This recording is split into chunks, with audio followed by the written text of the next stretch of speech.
오늘 말씀은 하나님의 교회라는 안산홍 또 장길자를 하나님으로 믿는 이단이 사랑하는 단어가 들어있는 본문입니다. 26절에 있는 말씀인데요. 예루살렘은 곧 자유자니 곧 우리 어머니라 라는 문장에서 예루살렘을 잇고 이어서 하나님으로, 또 어머니를 잇고 이어서 장길자로 이렇게 자신들의 논리를 만들어냅니다. 교회도 그렇고요. 우리가 일반적으로 성경을 어떻게 공부하냐면 어떤 주제를 정해두고 여기에서 이 단어, 저기에서 저 단어, 이렇게 그 단어들을 이으고 모아서 연결하는 것으로 성경 공부를 합니다. 피라는, 예를 들어서 피라는 단어를 구약부터 신약까지 쭉 연결해서 성경 공부를 한다든지, 예루살렘이라는 단어를 쭉 연결해서 성경 공부를 하는 모습이죠. 그렇게 하면은 말이 안 될 수 있는 게 없습니다. 어떤 말도 다 만들 수 있게 됩니다. 모두 그럴듯하게 들리게 말할 수 있습니다. 왜 하나님의 교회에 저렇게 많은 사람들이 있을까요?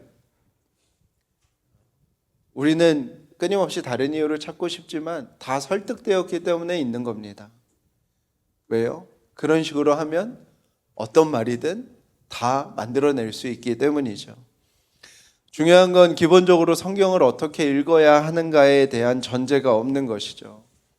모든 텍스트는 어떤 컨텍스트, 상황이 있었기 때문에 만들어지는 겁니다.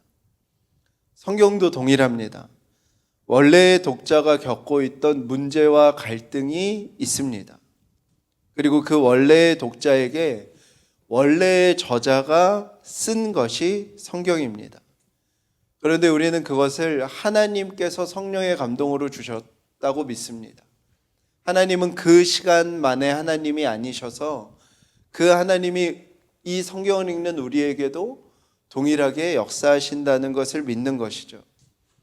하나님께서 성령의 감동으로 그 말씀을 주셨기에 시간과 공간과 역사를 지나서 우리도 그 말씀을 읽을 때 동일한 하나님의 음성을 듣게 된다고 우리는 믿는 것입니다. 그래서 성경을 읽을 때 우리가 중요하게 생각해야 되는 건 어떤 특정한 문장이나 특정한 단어에 있지 않습니다. 그거보다 더 중요하게 생각해야 되는 게 있어요. 그게 무엇이냐면 그 문장과 그 단어가 놓여 있는 맥락과 주제입니다. 왜 그 단어를 그 맥락에서 사용했는지, 어떤 주제 속에서 이 단어가 등장했는지를 살펴야 하는 것이죠. 오늘 예루살렘과 어머니라는 말이 나왔다면 여기에서 사용된 예루살렘은, 여기에서 사용된 어머니는 갈라디아서 전체의 맥락 속에서, 주제 속에서 어떤 역할을 하고 있는지를 먼저 살펴야 하는 것입니다. 그 단어 속에 원래의 독자 안에, 원래 갈라디아 교회들 안에 있었던 문제와 갈등이 무엇이었는지를 살펴야 하는 것이죠. 그 원래의 독자에게 사도 바울은 어떤 얘기를 하기 위해서 예루살렘과 어머니라는 단어를 사용했는지라는 것입니다. 그리고 동일하신 성령께서 역사하셔서 이 성경을 읽을 때 지금 우리 여기에 있는 나 자신에게 어떻게 말씀하시는지를 알아가는 것이 성경 읽는 가장 기본적인 방법입니다. 꼭 기억하셔야 됩니다. 성경의 첫 번째 독자는 저와 여러분이 아닙니다. 성경의 첫 번째 독자는 누구예요? 갈라디아 교회 성도들입니다. 그것만 잊지 않아도 우리는 이단에 빠질 일은 없습니다. 갈라디아서는 무엇을 위한 책이에요? 무엇에 대한 책인가요? 갈라디아 교회는 어떤 문제를 겪었나요? 율법주의와 반율법주의 사이에 있는 갈등을 겪고 있는 거예요. 갈라디아서 1장 4절 한번 찾아서 읽어볼까요? 조금 앞에 있는데요. 갈라디아서 1장 4절 한번 같이 읽어봅시다. 시작. 그리스도께서 하나님 곧 우리 아버지의 뜻을 따라 이 악한 세대에서 우리를 건지시려고 우리 죄를 대속하기 위하여 자기 몸을 주셨으니. 아멘. 이것이 갈라디아서가 가지고 있는 핵심 주제입니다. 예수 그리스도께서 무엇을 행하셨다고요? 이 악한 세대에서 우리를 건져주시려고 자기 몸을 우리에게 주셨다는 것입니다. 믿으십니까? 이것이 복음입니다. 우리가 어떤 것을 행했기 때문이 아니라 예수 그리스도께서 불붙듯한 사랑으로 우리를 이 악한 세대에서 건져주시기 위해서 무엇을 하셨어요? 자기 몸을 우리에게 주셨어요. 구원은 이렇게 베풀어졌고 이 구원에 우리가 초대되었습니다. 그리고 사도 바울은 갈라디아서 내내 무슨 얘기를 하냐면 이 율법과 믿음의 관계에 대해서 설명을 해요. 그 중에 첫 번째로 얘기했던 게 무엇이냐면 파이다고고스라는 단어입니다. 초등교사라고 번역된 혹은 후견인이라고 설명되는 그 단어예요. 신분제 사회에서 종인 사람이 주인의 아들을 교육시키는 것. 신분제 사회에서 종인 사람이 왕이 될 왕세자를 교육시키는 사람, 그것이 율법의 역할이라는 거예요. 주인이 다시 주인이 될 때, 왕이 다시 왕이 될 때 그 종은 다시 종의 위치로 돌아갈 수밖에 없는 그 모습이 율법의 역할이라고 얘기를 합니다. 율법이 신앙의 주인일 수 없음을 얘기합니다. 주인은 하나님께서 언약으로 맺으신 우리 자신, 우리의 신분이 주인이고, 율법은 그 주인이 다 자랄 때까지 죄를 지적하며 교육하는 역할이 율법의 역할이라고 사도 바울이 먼저 얘기해요. 그리고 두 번째는 우리가 지난 시간에 나누었던 다른 종교와 비교해 보라는 거예요. 기독교 신앙은 우리의 신분이 확정된 신앙입니다. 믿으십니까? 저와 여러분이 하나님의 자녀로서 받아들여졌습니다. 질 거가 아니라 졌습니다. 그런데 다른 모든 종교는요, 해와 달과 별과 하늘을 섬기는 모든 종교는요, 저와 여러분의 신분을 결정하지 않습니다. 내 정성에 따라서, 내 공로에 따라서, 내가 행하는 뭔가에 따라서 아주 잠깐 내 신분이 확정되어져서 그때 내가 바라는 것을 이룰 수 있다고 말하는 것이 인간이 만든 모든 종교입니다. 그래서 사도 바울이 이렇게 얘기해요. 아니, 왜 하나님이 복음으로써 우리의 신분을 이미 확정하였는데 왜 굳이 확정되지 못한 신분처럼 일월 성신에게 예배하듯 하나님께 예배하는가라고 묻습니다. 그리고 오늘 한 가지를 더 얘기하는 거예요. 그것이 무엇이냐면, 여러분, 이삭과 이스마엘이 있습니다. 이삭과 이스마엘의 결정적인 차이는 무엇인가요? 무엇이 이삭과 이스마엘을 나누는 결정적인 차이가 되었나요? 둘의 엄마가 누구냐는 거예요. 둘의 어머니가 누구였는지에 따라서 이삭과 이스마엘은 완전히 나뉘어지는 겁니다. 왜요? 하갈은 종이었고요, 사라는 자유인이었기 때문에 그렇습니다. 하갈에게서 난 이스마엘은 엄마가 종이었기 때문에 종이고요, 자유인이었던 사라에게서 난 이삭은 엄마가 자유인이었기 때문에 자유인입니다. 아브라함 가정에 일어난 일이 뭐예요? 종이었던 하갈에게 이스마엘이라는 아들이 태어났어요. 그리고 그 아들이 있는 동안 한동안은 이삭이 태어나지 못했습니다. 하갈도 이스마엘도 다 누구의 아들이에요? 아브라함의 아들이에요. 그런데 사라가 아들이 없을 때 하갈이 잠시 착각했어요. 뭐라고요? 마치 자기가 주인이 된 것처럼. 그래서 종인 하갈이 사라를 괴롭혔습니다. 면박을 주었어요. 그러다 종인 자유인인 사라에게서 아이가 태어났어요. 사라도 자유인이고 이삭도 자유인이에요. 그렇다면 하갈과 이스마엘은 이제 어디로 가야 돼요?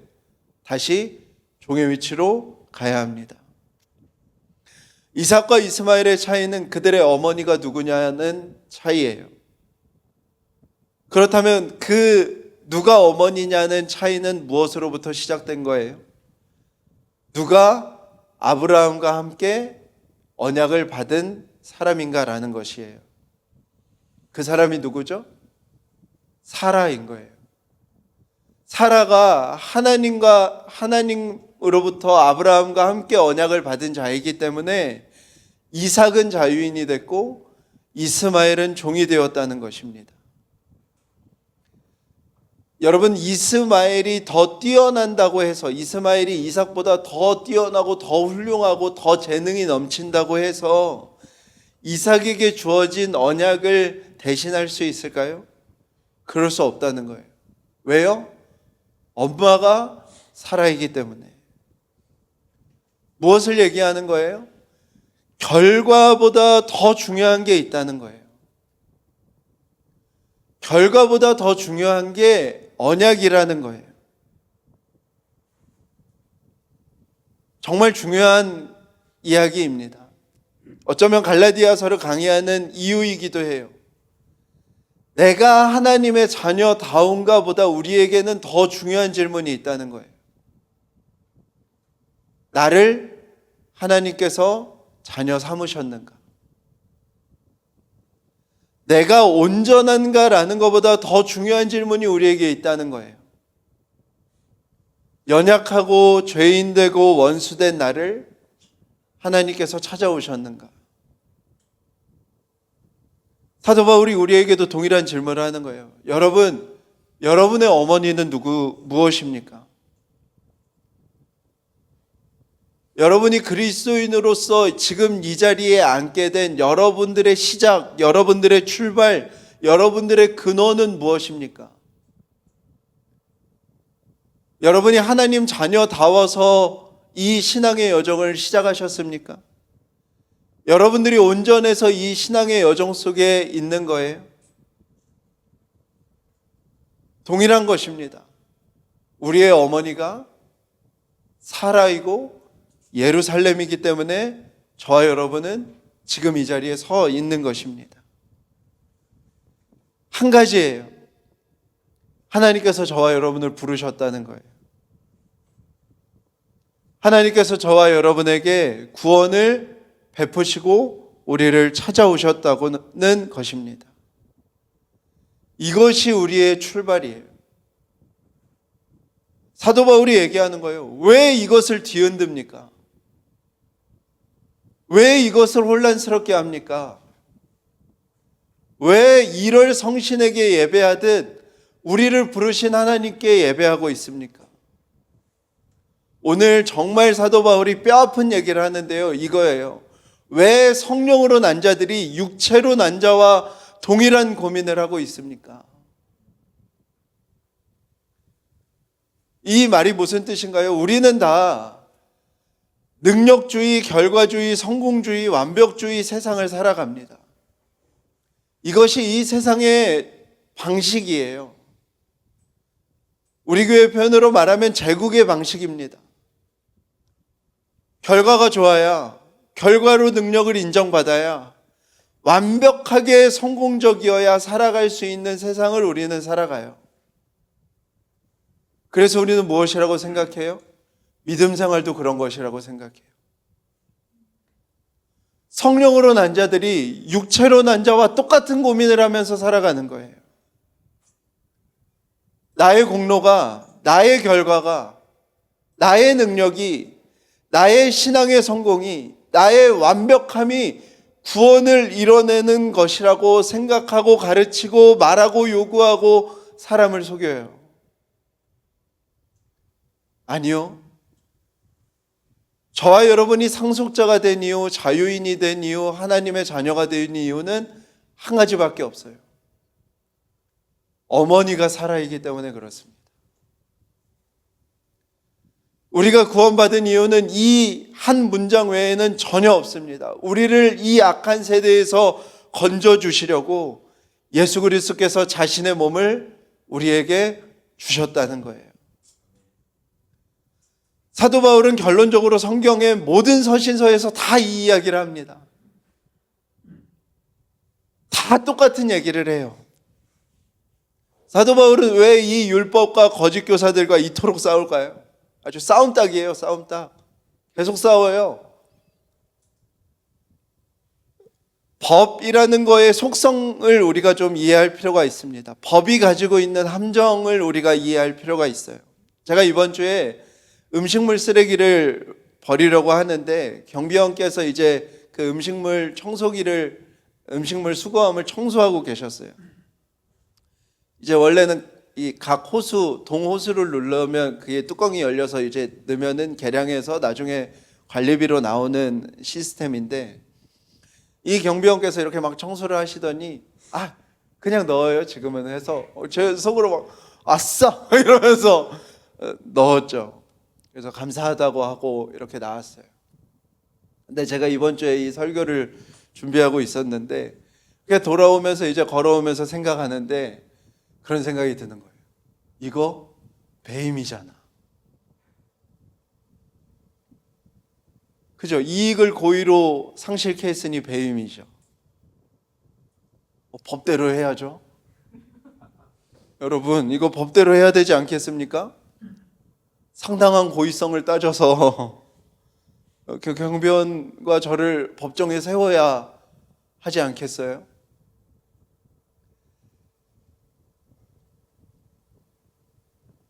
법이 가지고 있는 함정과 문제들이 있어요. 여러분, 우리가 행하는 모든 행동을 이런 식으로 법에 적용하면 어떻게 될까요? 이런 식으로 법을 사용하는 세상이 온전한 세상이고 정의가 넘치는 세상이라고 할 수 있을까요? 여러분, 가장 끔찍한 문명사회는요, 모든 갈등을 법으로만 해결할 수 있는 사회가 되는 거예요.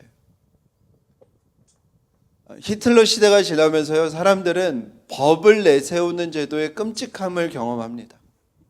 왜냐면요, 히틀러가요, 법을 어긴 게 하나도 없어요. 다 법을 만들었고요, 다 법대로 했습니다. 히틀러는 어느 것 하나 법 외의 것으로 통치한 적이 없었어요. 그래서 그 이후에 사람들이 이런 모습을 형식적 법치주의라고 명칭을 붙입니다. 그러니까 법에 의한 통치라고 명령해요. 어떤 독재자도요, 어떤 폭군도요, 법 없이 행하지 않습니다. 다 법을 만들고 그 법으로 독재를 지지하기도 하고요, 사람을 처벌하기도 해요. 그래서 민주주의가 발전하면서 더 중요해진 개념으로 실질적 법치주의라는 말을 씁니다. 그러니까 법의 통치라는 말을 써요. 그러니까 법이라는 게 존재하는 것보다 더 중요한 것이 있다는 거예요. 적법한 절차에 따라서 법이 만들어지는가? 법의 취지와 목적이 무엇인가? 그 법은 인간의 존엄성과 공동체의 정의를 실현하는 도구인가? 그 법을 행사하는 사람의 권한을 나누고 견제받게 만드는가? 그래서 이런 제도들이 이제 이렇게 만들어지는 거예요. 권력을 분산하고 헌법재판 제도를 만들고 죄형법조주의를 만들고 탄핵제도를 만드는 일이 이제 문명사회에서 발전이 됩니다. 법이라는 게 이런 속성을 가지고 있어요. 사도 바울이 어쩌면 그 얘기를 하는 거예요. 우리 문명사가 겪었던 법이 중요한 게 아니라 그 법이 가진 취지, 그 법이 가지는 절차적인 정당성이 더 중요하다는 거예요. 법이 죄가 아니라고 하면 죄가 아닌 게 아닌 거예요. 반대로 모든 것을 법으로 죄로 단정하면 사람이 살 수 없는 세상이 된다는 거예요. 사도 바울이 율법에 대해서 동일한 문제를 제기하는 겁니다.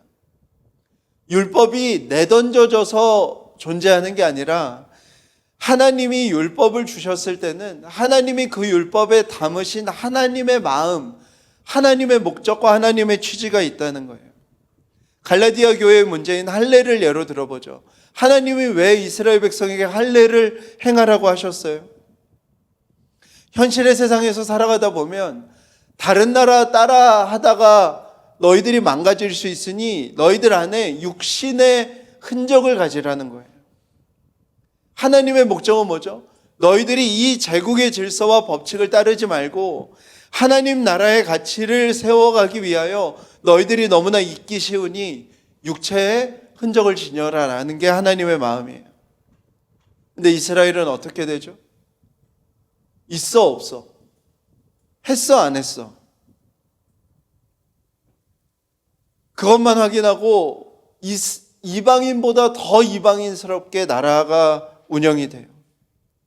하나님이 이방인과 결혼을 하지 말라, 이방인과 함께 식사하지 말라고 하신 이유도 동일한 것이죠.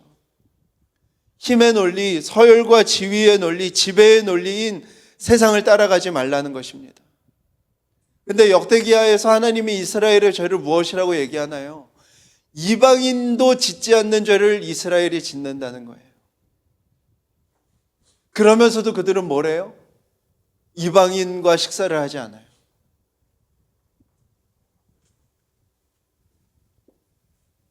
여러분들, 율법이요 마치 법의 통치처럼, 법에 의한 통치처럼 교회 안에서 작동될 수 있다는 것을 사도 바울이 얘기하는 거예요. 거짓 교사들이 율법을 앞세워서 자신들은 특별한 존재가 되고 그 공동체를 서열과 지위로 나누고 힘의 논리가 뒤덮게 되는 이방 세계보다 더한 이방 세계처럼 교회가 만들어질 수 있다고 사도 바울이 얘기하는 거예요. 그래서 사도 바울이 편지 때마다 다 이 이야기를 하는 겁니다. 데살로니가 교회에 쓰는 편지의 주제가 무엇이냐면 동일해요. 야, 너네들의 신분은 정해졌어. 그리스도께서 너희를 위하여 자신의 몸을 너희에게 주었어.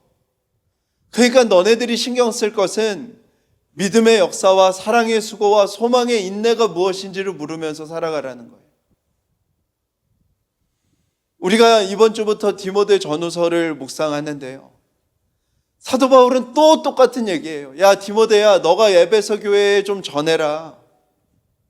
그 거짓 교사들이 만들어내는 신화와 족보들, 요즘 말로 하면 그 짜치는 그 아무것도 아닌 문제들로 너희들을 가두려고 하는 그들의 법을 따르지 말고 디모데야, 에베소 교회인들한테 이것 좀 전해라.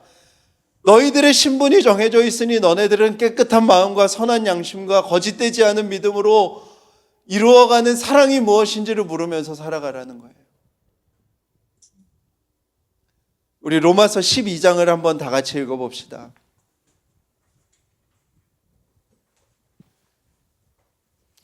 로마서의 말씀도 똑같아요. 로마서 1장부터 11장의 말씀은 다 무엇이냐면 여러분들 육체의 할례보다 더 중요한 것이 있습니다. 여러분들 마음의 할례입니다. 여러분들 마음에 예수 그리스도께서 죄인 되었을 때, 원수 되었을 때, 여러분들이 연약했을 때 여러분들을 하나님의 백성으로 삼으셨으니 여러분들 이제는 이렇게 사십시오 라면서 말씀하는 게 로마서 12장이에요. 우리 한 절씩 교독합시다. 시작. 그러므로 형제들아, 내가 하나님의 모든 자비하심으로 너희를 권하노니 너희 몸을 하나님이 기뻐하시는 거룩한 산 제물로 드리라. 이는 너희가 드릴 영적 예배니라.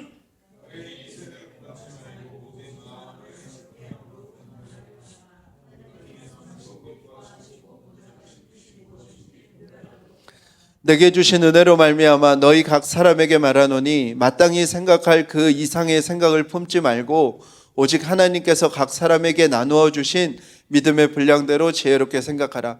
중요한 말입니다.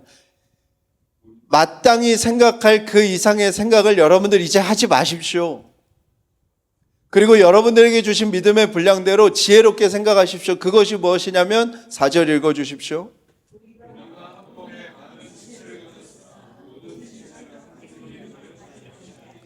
이와 같이 우리 많은 사람이 그리스도 안에서 한 몸이 되어 서로 지체가 되었느니라.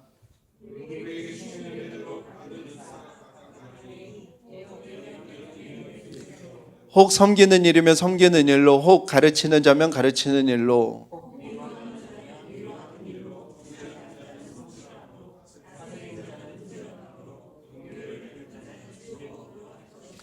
사랑에는 거짓이 없나니 악을 미워하고 선에 속하라. 부지런하여 게으르지 말고 열심을 품고 주를 섬기라.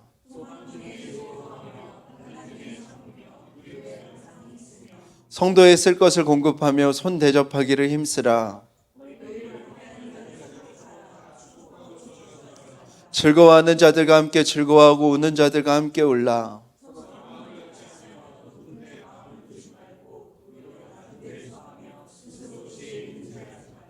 아무에게도 악을 악으로 갚지 말고 모든 사람 앞에서 선한 일을 도모하라.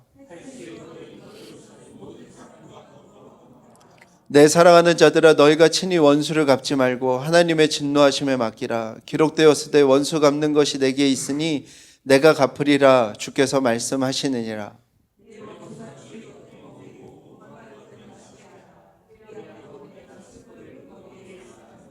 함께 읽겠습니다. 악에게 지지 말고 선으로 악을 이기라.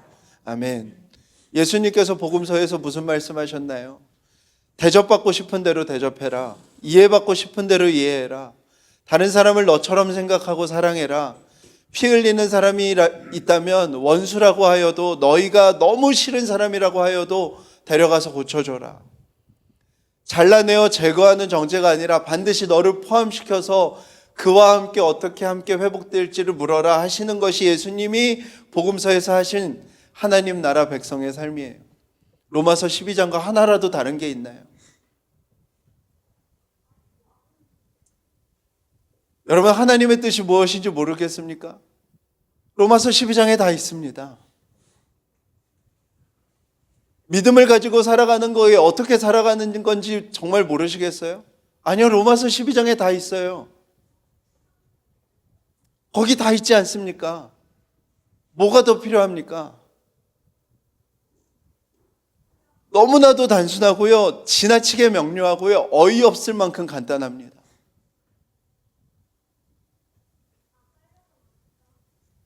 그런데 우리는 우리 안에 자기 자신을 속이는 속임이 있는 거예요. 인간에게는 단순하고 명료하고 간단한 것이 어렵습니다. 지루하고요. 그래서 핑계를 대고 싶어요.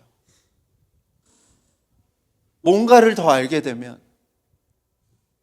뭔가를 더 깨닫게 되면, 뭔가 더 자격을 갖추면 내가 할 수 있을 거라고 스스로를 합리화하는 것이죠. 제가 설교를 준비하면서 인터넷에서 건강한 생활을 위한 습관을 정리해 봤습니다. 10가지입니다. 여러분들 이대로 행하시고 건강한 삶을 사시기를 축복합니다. 1번, 정해진 시간에 자고 정해진 시간에 일어납니다. 여러분들 그렇게 하셔야 됩니다. 수면 시간은 최소 7시간을 확보하셔야 됩니다. 정크푸드를 피하고요, 당분이 너무 심한 음식은 먹지 않고 깨끗하게 먹습니다. 잠들기 전 4시간에는 공복을 유지하셔야 됩니다. 꼭 그러셔야 합니다. 담배, 술, 과식, 자극적인 음식을 하면 안 됩니다. 적어도 잠들기 전 1시간 전에는 핸드폰을 보시거나 밝은 빛이 나는 화면을 보시면 안 됩니다. 하루 1시간 땀 흘릴 만큼, 숨이 가쁠 만큼 운동을 하셔야 합니다. 스트레스 관리를 위해서 적정한 여가와, 세상에서의 표현으로 하면은 명상, 우리의 표현으로 하면 기도의 시간을 가지셔야 합니다. 자고 난 자리부터 정리정돈을 하고 청소를 하시고요, 음식은 먹고 나서 바로 치우고, 일주일에 한 번 이상 빨래를 하고, 피부에 밀접한 것들은 주기적으로 교체를 하셔야 합니다. 모르는 거 하나라도 있어요? 모르는 거? 몰랐던 거 하나라도 있어요? 근데 우리는 어떻게 해요? 아침에 알토란이라는 프로그램에서 사과가 좋다 그러면 사과가 품절이 나고요, 아침마당에서 식초가 좋다 그러면 막 식초가 다 없어져요. 뭐가 좋대, 뭐가 살 빠진대 하면 아주 난리가 나요. 마치 어떻게 해요? 아, 몰라서 못했구나.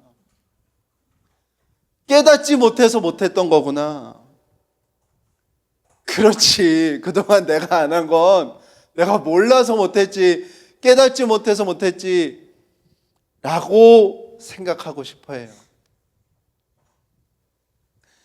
여러분들 신앙생활에 있어서 저는 이 말이 되게 중요한 말이라고 저는 생각합니다. 여러분, 얼만큼 하나님을 사랑해야 충분한 겁니까?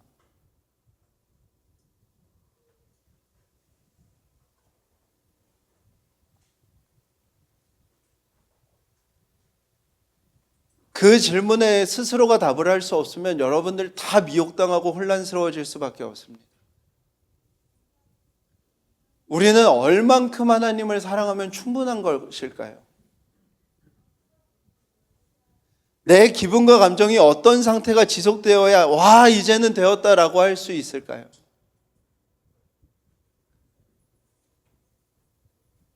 교회에서 말하는 그 측정할 수 없는 신앙의 주제들은 우리가 어느 정도로 충족시켜야 되는 걸까요? 그게 얼마나 충족이 되면 성경에서 이야기하는 사도 바울이 편지마다 이야기하는 로마서 12장의 주제들이 우리 신앙의 주제가 될 수 있을까요? 율법주의와 반율법주의가 동시에 등장하는 것도 여기에 있습니다. 여러분들, 율법을 어느 정도 지키면, 어느 정도의 순도로 지켜지면 우리는 타인을 향한 관심을 갖게 되는 걸까요?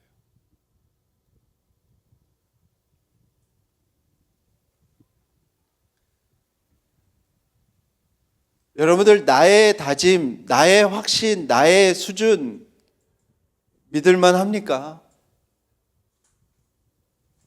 그거만큼 허술한 게 있습니까? 여러분들 신앙의 여정 속에 한 번이라도 견고하고 확실했던 적이 있으세요? 도대체 신앙은 어느 정도 수준에 이르러야 우리의 신앙의 주제는 나를 벗어나게 되는 걸까요?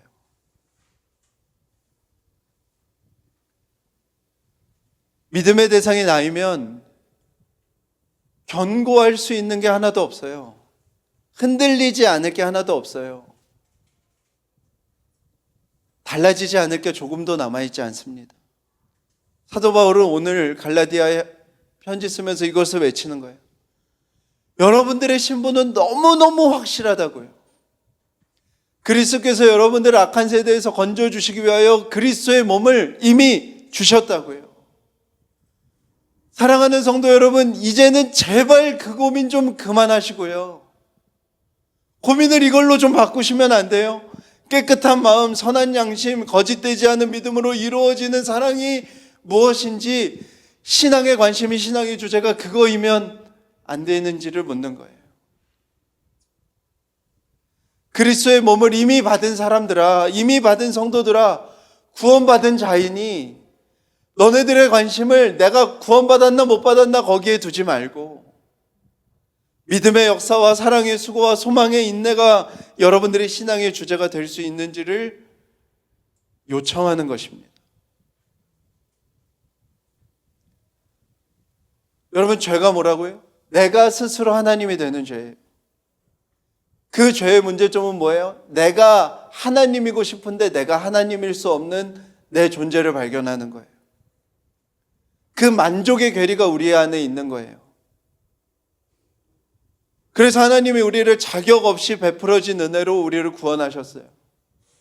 성령으로 난 자가 되었어요. 근데 우리는 어떻게 행한다고요? 이 세상 사람들이 생각하는 그대로 이 신앙을 생각하는 거예요. 결과주의, 능력주의, 성공주의, 완벽주의로 다 치환해서 세상 사람들보다 더 슬프게 살아가요.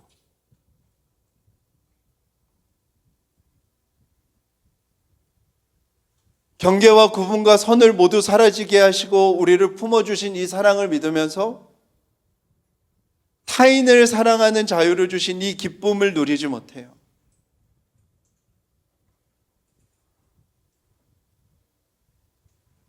경계를 짓고 구분하여 몰아내고 선을 그어 밀어내어 우리는 무엇에만 관심을 가져요?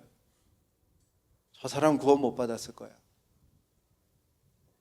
구원의 탈락자만 찾아내요. 우리가 갈라디아 교인들 아닙니까? 이번 주에도 교회 쇼츠에 교회 밖에 분이 댓글을 다셨어요.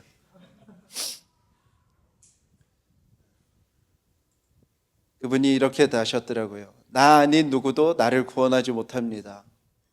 구원의 허구성을 말하고 계시네요. 그래서 제가 이렇게 답글을 드렸어요. 내가 지옥인데 나를 구원할 수 있을까요?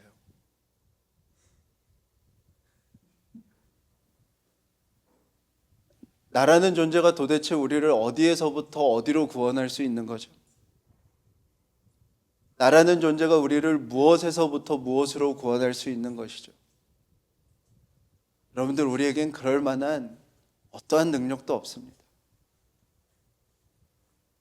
우리에게 복음은 한 가지인 거예요.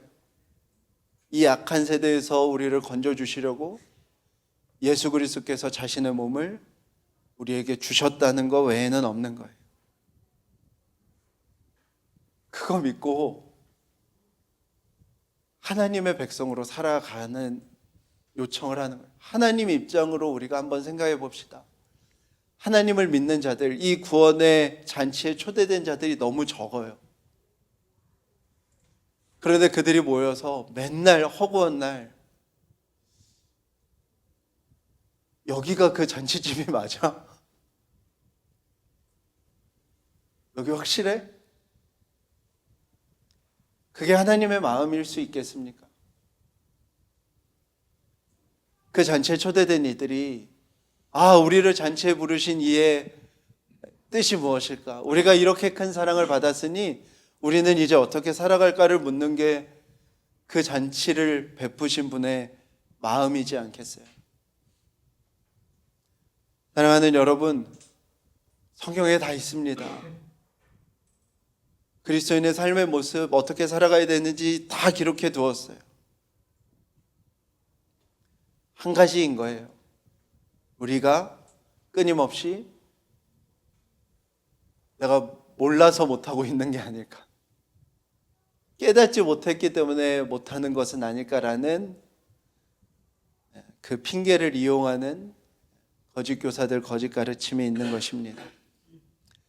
사랑하는 여러분, 그 은혜 가운데 우리가 거하였으면 좋겠습니다. 우리 중에 누가 자격이 있나요? 저는 자격이 있어서 여기에 있나요? 하나님이 우리를 구원을 베푸셨은 그 은혜 앞에 우리는 깨끗한 마음과 선한 양심과 거짓되지 않은 믿음으로 이루어지는 사랑을 목적으로 살아가는 삶을 살아가는 것입니다. 이 결과주의와 능력주의와 성공주의와 완벽주의에 지치신 여러분, 신앙이 여러분들의 그 무거운 짐을 벗는 은혜가 되기를 축복합니다. 그 무거운 짐이 내려놔져서 안식을 얻는 정말 놀라운 하나님의 역사가 되기를 간절히 바랍니다. 우리 함께 찬양하겠습니다.